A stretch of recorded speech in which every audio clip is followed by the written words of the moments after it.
لا يحب الله الجهر بالسوء من القول إلا من ظلم وكان الله سميعا عليما إن تبدوا خيرا أو تخفوه أو تعفو عن سوء فإن الله كان عفوا قديرا إن الذين يكفرون بالله ورسله ويريدون أن يفرقوا بين الله ورسله ويقولون نؤمن ببعض ونكفر ببعض ويريدون أن يتخذوا بين ذلك سبيلا أولئك هم الكافرون حقا وأعتدنا للكافرين عذابا مهينا والذين آمنوا بالله ورسله ولم يفرقوا بين أحد منهم أولئك سوف يؤتيهم أجورهم وكان الله غفورا رحيما يسألك أهل الكتاب أن تنزل عليهم كتابا من السماء فقد سألوا موسى أكبر من ذلك فقالوا أرنا الله جهرة فأخذتهم الصاعقة بظلمهم ثم اتخذوا العجل من بعد ما جاءتهم البينات فعفونا عن ذلك وآتينا موسى سلطانا مبينا ورفعنا فوقهم الطور بميثاقهم وقلنا لهم ادخلوا الباب سجدا وقلنا لهم لا تعدوا في السبت وأخذنا منهم ميثاقا غليظا فبما نقضهم ميثاقهم وكفرهم بآيات الله وقتلهم الأنبياء بغير حق وقولهم قلوبنا غلف بل طبع الله عليها بكفرهم فلا يؤمنون إلا قليلا وبكفرهم وقولهم على مريم بهتانا عظيما وقولهم إنا قتلنا المسيح عيسى بن مريم رسول الله وما قتلوه وما صلبوه ولكن شبه لهم وإن الذين اختلفوا فيه لفي شك منه ما لهم به من علم إلا اتباع الظن وما قتلوه يقينا بل رفعه الله إليه وكان الله عزيزا حكيما وإن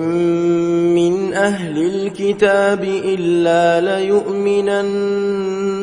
به قبل موته ويوم القيامة يكون عليهم شهيدا فبظلم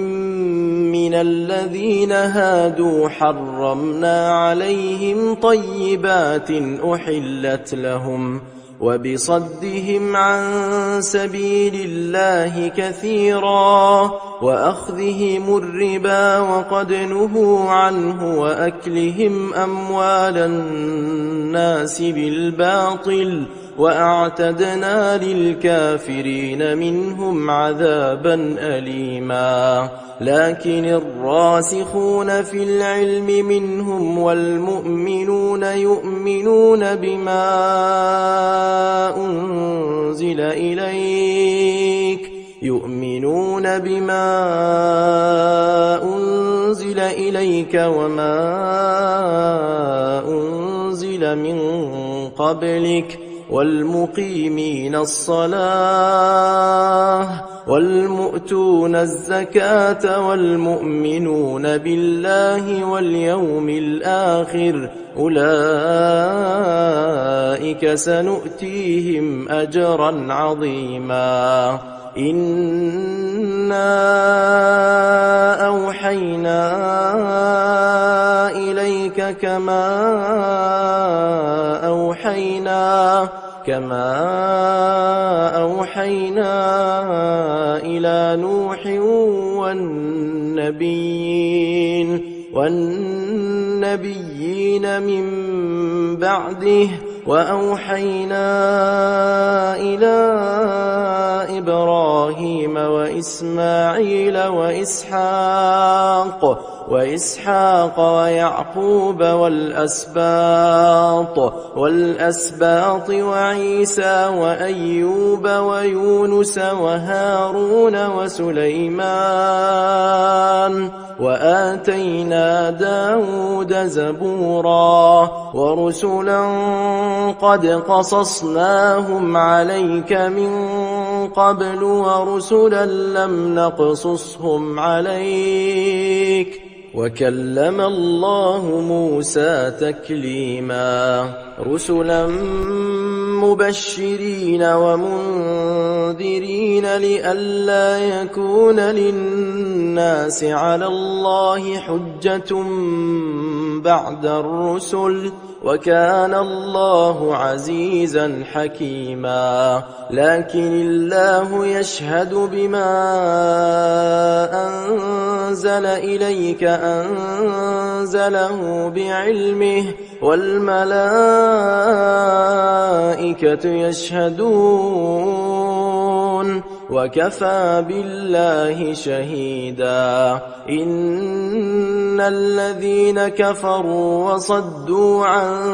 سبيل الله قد ضلوا ضلالا بعيدا إن الذين كفروا وظلموا لم يكن الله ليغفر لهم ولا ليهديهم طريقا إلا طريق جهنم خالدين فيها أبدا وكان ذلك على الله يسيرا يا أيها الناس قد جاءكم الرسول بالحق من ربكم فآمنوا خيرا لكم وإن تكفروا فإن لله ما في السماوات والأرض وكان الله عليما حكيما يا أهل الكتاب لا تغلوا في دينكم ولا تقولوا على الله إلا الحق إنما المسيح عيسى بن مريم رسول الله وكلمته ألقاها إلى مريم وروح منه فآمنوا بالله ورسله ولا تقولوا ثلاثة انتهوا خيرا لكم إنما الله إله واحد سبحانه أن يكون له ولد له ما في السماوات وما في الأرض وكفى بالله وكيلا لن يستنكف المسيح أن يكون عبدا لله ولا الملائكة المقربون ومن يستنكف عن عبادته ويستكبر فسيحشرهم إليه جميعا فأما الذين آمنوا وعملوا الصالحات فيوفيهم أجورهم ويزيدهم من فضله. وأما الذين استنكفوا واستكبروا فيعذبهم عذابا أليما ولا يجدون لهم من دون الله وليا ولا نصيرا. يا أيها الناس قد جاءكم برهان من ربكم وأنزلنا إليكم نورا مبينا. فأما الذين آمنوا بالله واعتصموا به فسيدخلهم في رحمة منه وفضل ويهديهم إليه صراطا مستقيما. يستفتونك قل الله يفتيكم في الكلالة إن امرؤ هلك ليس له ولد وله أخت فلها نصف ما ترك وهو يرثها إن لم يكن لها ولد فإن كانت اثنتين فلهما الثلثان مما ترك وإن كانوا إخوة رجالا ونساء فللذكر مثل حظ الأنثيين. يبين الله لكم أن تضلوا والله بكل شيء عليم. بسم الله الرحمن الرحيم. يا أيها الذين آمنوا أوفوا بالعقود. أحلت لكم بهيمة الأنعام إلا ما يتلى عليكم غير محل الصيد وأنتم حرم إن الله يحكم ما يريد. يا أيها الذين آمنوا لا تحلوا شعائر الله ولا الشهر الحرام ولا الهدي ولا القلائد ولا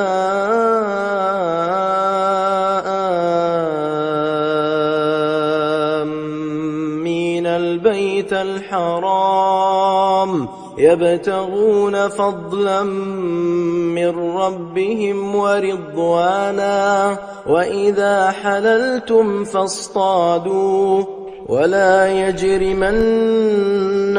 شنآن قوم أن صدوكم عن المسجد الحرام أن تعتدوا وتعاونوا على البر والتقوى ولا تعاونوا على الإثم والعدوان واتقوا الله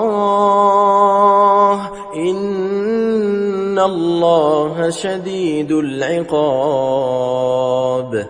حرمت عليكم الميتة والدم ولحم الخنزير وما أهل لغير الله به والمنخنقة والموقوذة والمتردية والنطيحة وما أكل السبع إلا ما ذكيتم وما ذبح على النصب وأن تستقسموا بالأزلام ذلكم فسق. اليوم يئس الذين كفروا من دينكم فلا تخشوهم واخشون. اليوم أكملت لكم دينكم وأتممت عليكم نعمتي ورضيت لكم الإسلام دينا فمن اضطر في مخمصة غير متجانف لإثم فإن الله غفور رحيم يسألونك ماذا أحل لهم قل أحل لكم الطيبات وما علمتم من الجوارح مكلبين تعلمونهن مما علمكم الله فكلوا مما أمسكن عليكم واذكروا اسم الله عليه واتقوا الله إن الله سريع الحساب اليوم أحل لكم الطيبات وطعام الذين أوتوا الكتاب حل لكم وطعامكم حل لهم والمحصنات من المؤمنات والمحصنات من الذين أوتوا الكتاب من قبلكم إذا آتيتموهن أجورهن محصنين غير مسافحين ولا متخذي أخدان ومن يكفر بالإيمان فقد حبط عمله وهو في الآخرة من الخاسرين يا أيها الذين آمنوا إذا قمتم إلى الصلاة فاغسلوا وجوهكم وأيديكم إلى المرافق وامسحوا برؤوسكم وأرجلكم إلى الكعبين وإن كنتم جنبا فاطهروا وإن كنتم مرضى أو على سفر أو جاء أحد منكم من الغائط أو لامستم النساء فلم تجدوا ماء فتيمموا صعيدا طيبا فامسحوا بوجوهكم وأيديكم منه ما يريد الله ليجعل عليكم من حرج ولكن يريد ليطهركم وليتم نعمته عليكم لعلكم تشكرون واذكروا نعمة الله عليكم وميثاقه الذي واثقكم به إذ قلتم سمعنا وأطعنا واتقوا الله إن الله عليم بذات الصدور يا أيها الذين آمنوا كونوا قوامين لله شهداء بالقسط ولا يجرمنكم شنآن قوم على ألا تعدلوا اعدلوا هو أقرب للتقوى واتقوا الله إن الله خبير بما تعملون وعد الله الذين آمنوا وعملوا الصالحات لهم مغفرة وأجر عظيم والذين كفروا وكذبوا بآياتنا أولئك أصحاب الجحيم. يا أيها الذين آمنوا اذكروا نعمة الله عليكم إذ هم قوم أن يبسطوا إليكم أيديهم فكف أيديهم عنكم واتقوا الله وعلى الله فليتوكل المؤمنون.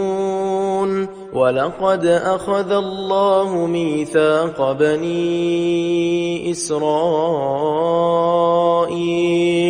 وبعثنا منهم 12 نقيبا وقال الله إني معكم لئن أقمتم الصلاة وآتيتم الزكاة وآمنتم برسلي وعزرتموهم وأقرضتم الله قرضا حسنا لأكفرن عنكم سيئاتكم ولأدخلنكم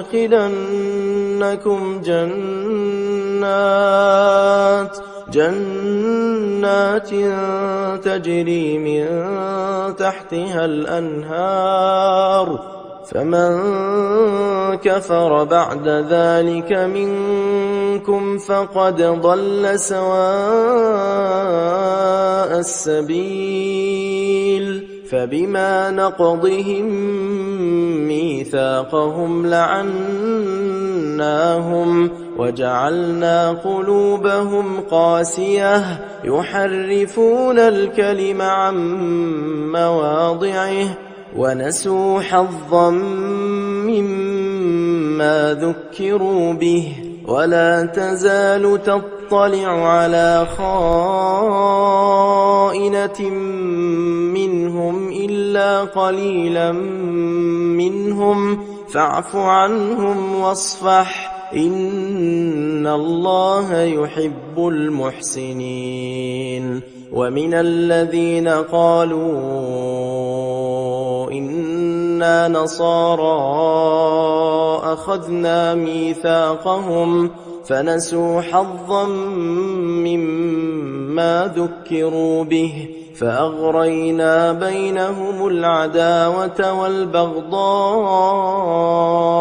إلى يوم القيامة وسوف ينبئهم الله بما كانوا يصنعون.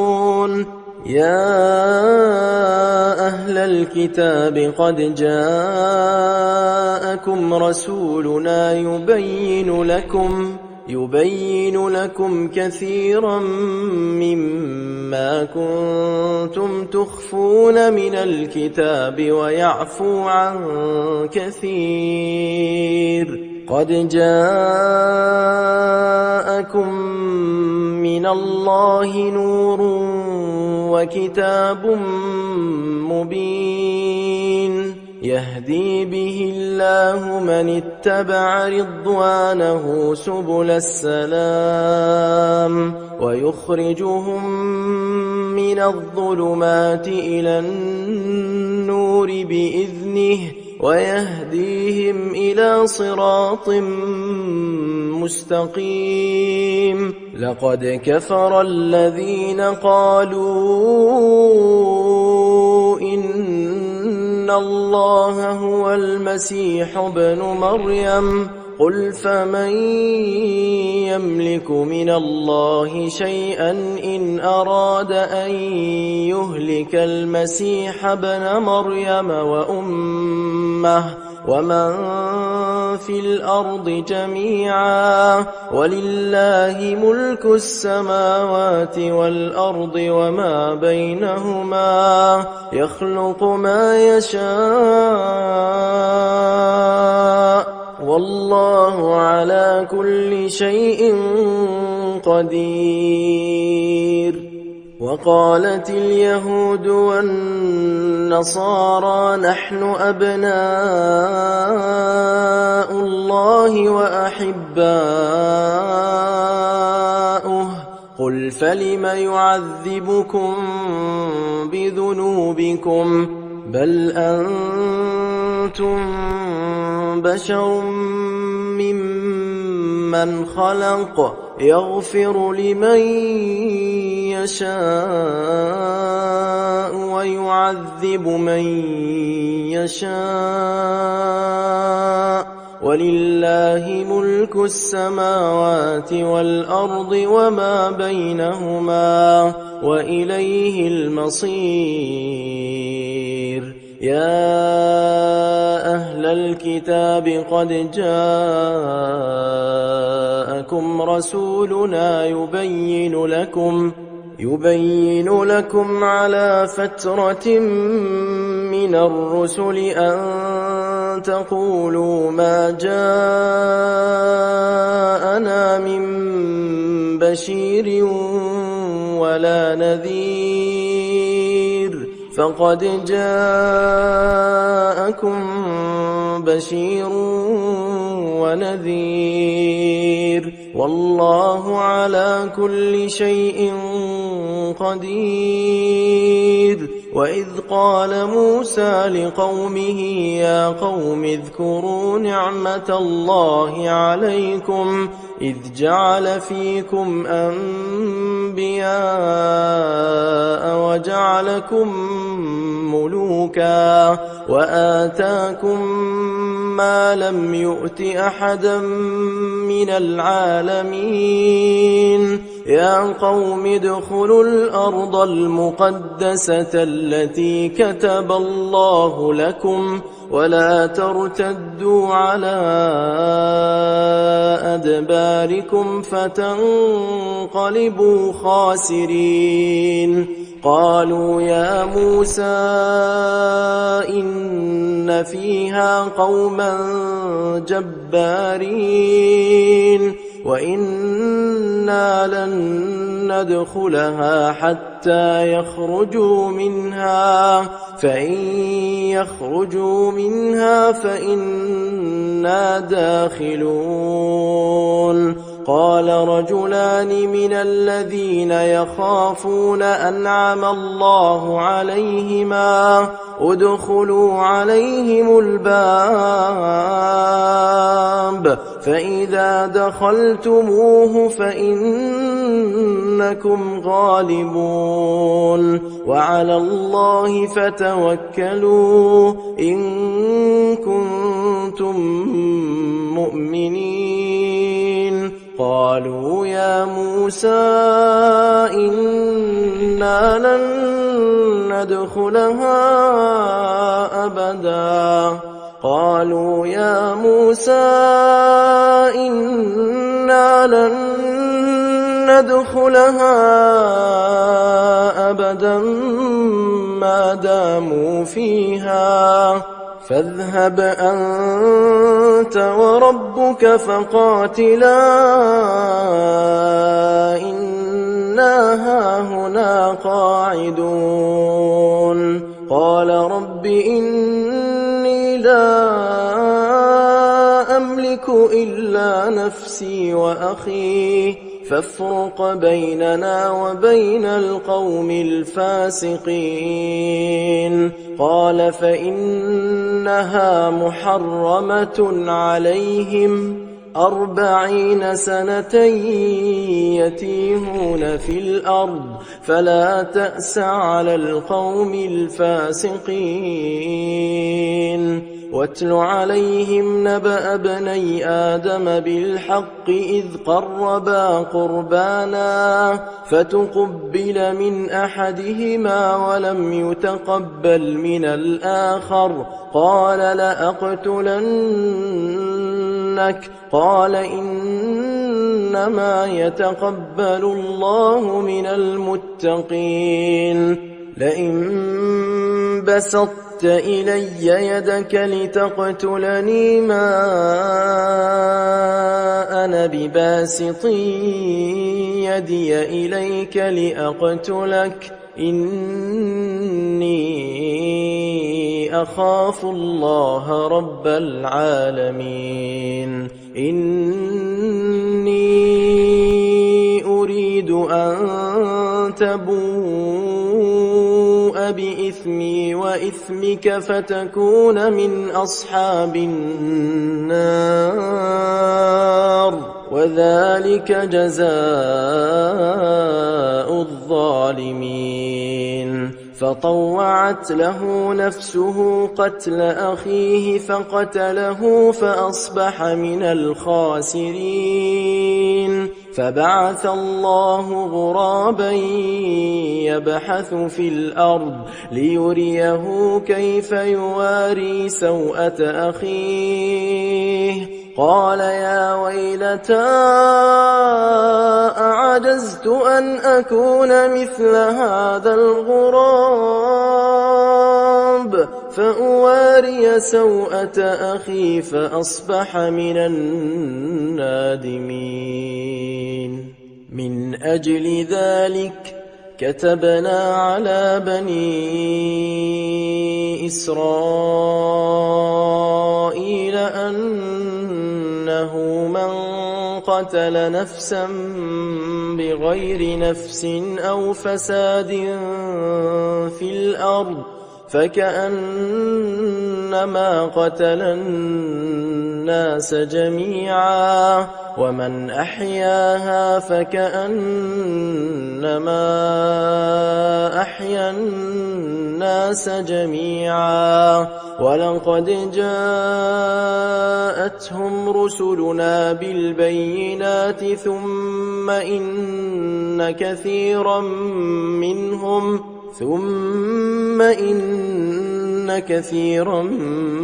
منهم بعد ذلك في الأرض لمسرفون إنما جزاء الذين يحاربون الله ورسوله ويسعون في الأرض فسادا أن يقتلوا أو يصلبوا أو تقطع أيديهم وأرجلهم من خلاف أو ينفوا من الأرض ذلك لهم خزي في الدنيا ولهم في الآخرة عذاب عظيم إلا الذين تابوا من قبل أن تقدروا عليهم فاعلموا أن الله غفور رحيم يا أيها الذين آمنوا اتقوا الله وابتغوا إليه الوسيلة وجاهدوا في سبيله لعلكم تفلحون إن الذين كفروا لو أن لهم ما في الأرض جميعا ومثله معه ليفتدوا به من عذاب يوم القيامة ما تقبل منهم ولهم عذاب أليم يريدون أن يخرجوا من النار وما هم بخارجين منها ولهم عذاب مقيم والسارق والسارقة فاقطعوا أيديهما جزاء بما كسبا نكالا من الله والله عزيز حكيم فمن تاب من بعد ظلمه وأصلح فإن الله يتوب عليه إن الله غفور رحيم ألم تعلم أن الله له ملك السماوات والأرض يعذب من يشاء ويغفر لمن يشاء والله على كل شيء قدير. يا أيها الرسول لا يحزنك الذين يسارعون في الكفر من الذين قالوا آمنا بأفواههم ولم تؤمن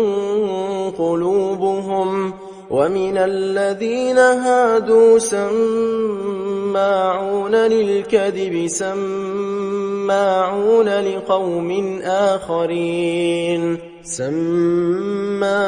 لقوم آخرين لم يأتوك يحرفون الكلم من بعد مواضعه، يقولون إن أوتيتم هذا فخذوه وإن لم تؤتوه فاحذروا، ومن يرد الله فتنته فلن تملك له من الله شيئا. أولئك الذين لم يرد الله أن يطهر قلوبهم، لهم في الدنيا خزي ولهم في الآخرة عذاب عظيم. سماعون للكذب أكالون للسحت، فإن جاءوك فاحكم بينهم أو أعرض عنهم، وإن تعرض عنهم فلن يضروك شيئا، وإن حكمت فاحكم بينهم بالقسط، إن الله يحب المقسطين. وكيف يحكمونك وعندهم التوراة فيها حكم الله، ثم يتولون من بعد ذلك، وما أولئك بالمؤمنين. إنا أنزلنا التوراة فيها هدى ونور، يحكم بها النبيون الذين أسلموا للذين هادوا والربانيون والأحبار بما استحفظوا من كتاب الله وكانوا عليه شهداء، فلا تخشوا الناس واخشوني ولا تشتروا بآياتي ثمنا قليلا، ومن لم يحكم بما أنزل الله فأولئك هم الكافرون. وكتبنا عليهم فيها أن النفس بالنفس والعين بالعين والأنف بالأنف والأذن بالأذن والسن بالسن والجروح قصاص، فمن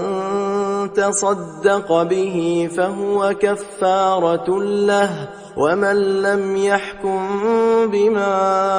أنزل الله فأولئك هم الظالمون. وقفينا على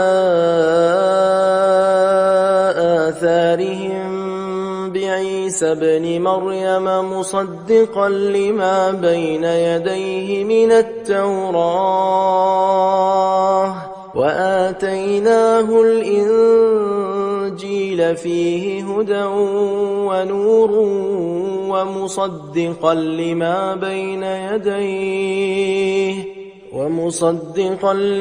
بين يديه من التوراة وهدى وموعظة للمتقين. وليحكم أهل الإنجيل بما أنزل الله فيه ومن لم يحكم بما أنزل الله فأولئك هم الفاسقون وأنزلنا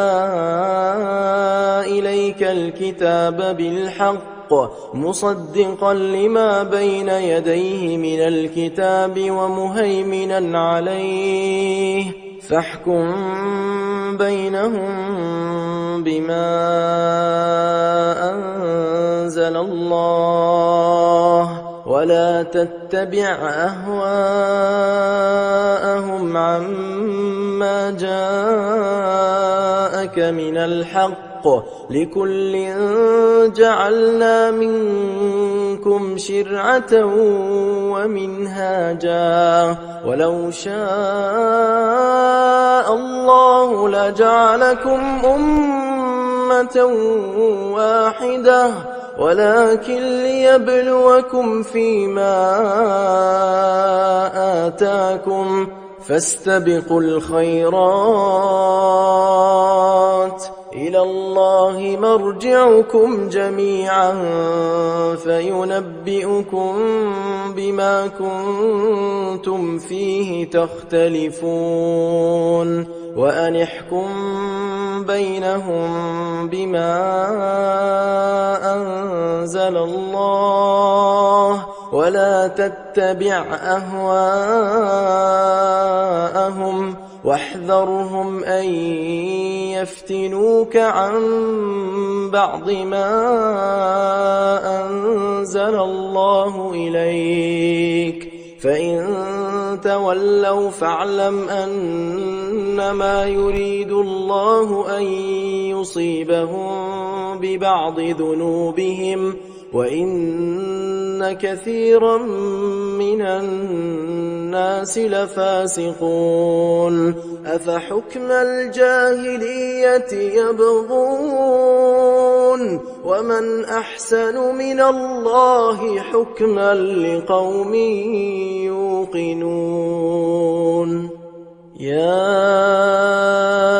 أيها الذين آمنوا لا تتخذوا اليهود والنصارى أولياء بعضهم أولياء بعض ومن يتولهم منكم فإنه منهم إن الله لا يهدي القوم الظالمين فترى الذين في قلوبهم مرض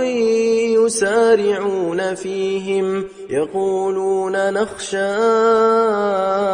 أن تصيبنا دائرة فعسى الله أن يأتي بالفتح أو أمر من عنده فيصبحوا على ما أسروا في أنفسهم نادمين ويقول الذين آمنوا أهؤلاء الذين أقسموا بالله جهد أيمانهم إنهم لمعكم حبطت أعمالهم فأصبحوا خاسرين يا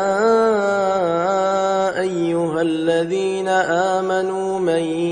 يرتد منكم عن دينه فسوف يأتي الله بقوم يحبهم ويحبونه أذلة على المؤمنين أعزة على الكافرين يجاهدون في سبيل الله ولا يخافون لومة لائم ذلك فضل الله يؤتيه من يشاء والله واسع عليم إن إنما وليكم الله ورسوله والذين آمنوا الذين يقيمون الصلاة ويؤتون الزكاة وهم راكعون ومن يتول الله ورسوله والذين آمنوا فإن حزب الله هم الغالبون يا أيها الذين آمنوا لا تتخذوا الذين اتخذوا دينكم هزوا ولعبا من الذين أوتوا الكتاب من قبلكم والكفار أولياء واتقوا الله إن كنتم مؤمنين وإذا ناديتم إلى الصلاة اتخذوها هزوا ولعبا ذلك بأنهم قوم لا يعقلون قل يا أهل الكتاب هل تنقمون منا إلا أن آمنا بالله وما أنزل إلينا وما أنزل من قبل وأن أكثركم فاسقون قل هل أنبئكم بشر من ذلك مثوبة عند الله من لعنه الله وغضب عليه وجعل منهم القردة والخنازير وعبد الطاغوت أولئك شر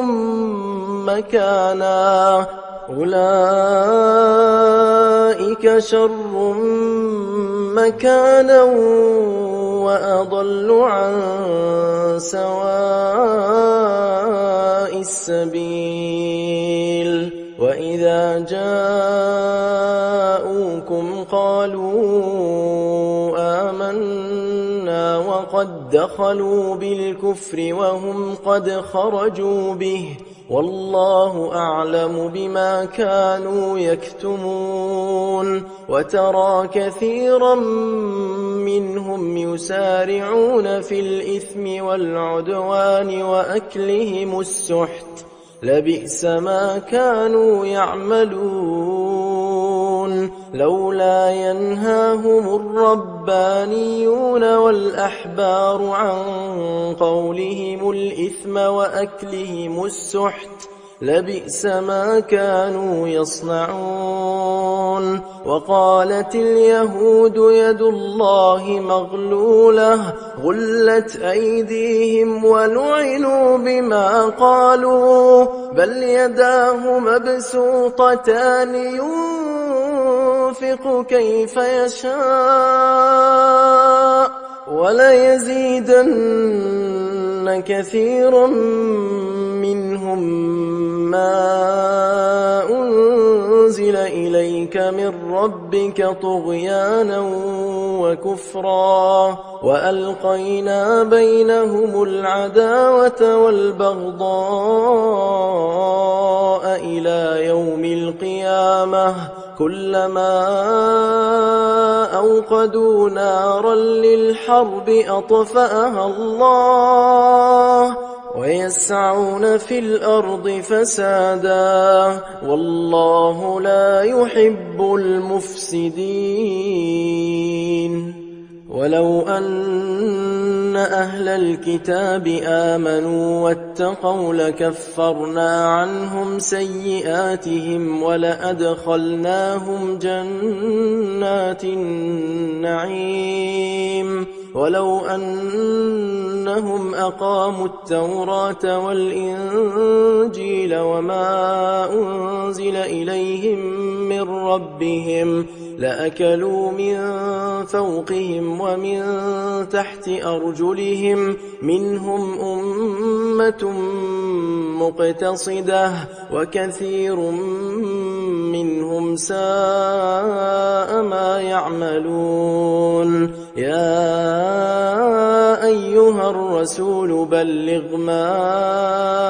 أنزل إليك من ربك وإن لم تفعل فما بلغت رسالته والله يعصمك من الناس إن الله لا يهدي القوم الكافرين. قل يا أهل الكتاب لستم على شيء حتى تقيموا التوراة والإنجيل وما أنزل إليكم من ربكم وليزيدن كثيرا منهم ما أنزل إليك من ربك طغيانا وكفرا فلا تأس على القوم الكافرين. إن الذين آمنوا والذين هادوا والصابئون والنصارى من آمن بالله واليوم الآخر وعمل صالحا فلا خوف عليهم ولا هم يحزنون. لقد أخذنا ميثاق بني إسرائيل وأرسلنا إليهم رسلا كلما جاءهم رسول بما لا تهوى أنفسهم فريقا كذبوا وفريقا يقتلون وحسبوا ألا تكون فتنة فعموا وصموا ثم تاب الله عليهم ثم عموا وصموا كثير منهم والله بصير بما يعملون. لقد كفر الذين قالوا إن الله هو المسيح ابن مريم وقال المسيح يا بني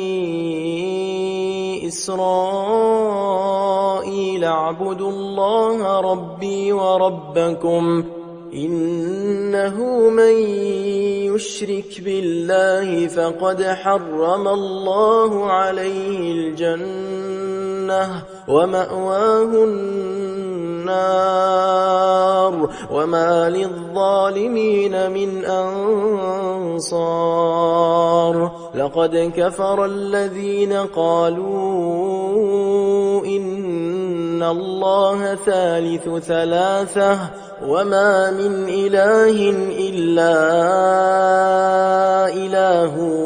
واحد وإن لم ينتهوا عما يقولون ليمسن الذين كفروا منهم عذاب أليم. أفلا يتوبون إلى الله ويستغفرونه والله غفور رحيم. ما المسيح ابن مريم إلا رسول قد خلت من قبله الرسل وأمه صديقة كانا يأكلان الطعام انظر كيف نبين لهم الآيات ثم انظُرْ أَنَّىٰ يُؤْفَكُونَ قُلْ أَتَعْبُدُونَ مِن دُونِ اللَّهِ مَا لَا يَمْلِكُ لَكُمْ ضَرًّا وَلَا نَفْعًا وَاللَّهُ هُوَ السَّمِيعُ الْعَلِيمُ قُلْ يَا أَهْلَ الْكِتَابِ لَا تَغْلُوا فِي دِينِكُمْ غَيْرَ الْحَقِّ وَلَا تَتَّبِعُوا أَهْوَاءَ قَوْمٍ قَدْ ضَلُّوا مِن قَبْلُ وَأَضَلُّوا كَثِيرًا وَضَلُّوا عَن سَوَاءِ السَّبِيلِ لُعِنَ الَّذِينَ كَفَرُوا مِن بَنِي إِسْرَائِيلَ عَلَىٰ لِسَانِ دَاوُودَ وَعِيسَى ابْنِ مَرْيَمَ ذَٰلِكَ بِمَا عَصَوا وَّكَانُوا يَعْتَدُونَ كَانُوا لَا يَتَنَاهَوْنَ عَن مُّنكَرٍ فَعَلُوهُ لَبِئْسَ مَا كَانُوا يَفْعَلُونَ تَرَىٰ كَثِيرًا مِّنْهُمْ يَتَوَلَّوْنَ الَّذِينَ كَفَرُوا لَبِئْسَ مَا قَدَّمَتْ لَهُمْ أَنفُسُهُمْ أَن سَخِطَ اللَّهُ عَلَيْهِمْ وَفِي الْعَذَابِ هُمْ خَالِدُونَ وَلَوْ كَانُوا يُؤْمِنُونَ بِاللَّهِ وَالنَّبِيِّ وَمَا أُنزِلَ إِلَيْهِ مَا اتَّخَذُوهُمْ أَوْلِيَاءَ وَلَٰكِنَّ كَثِيرًا مِّنْهُمْ فَاسِقُونَ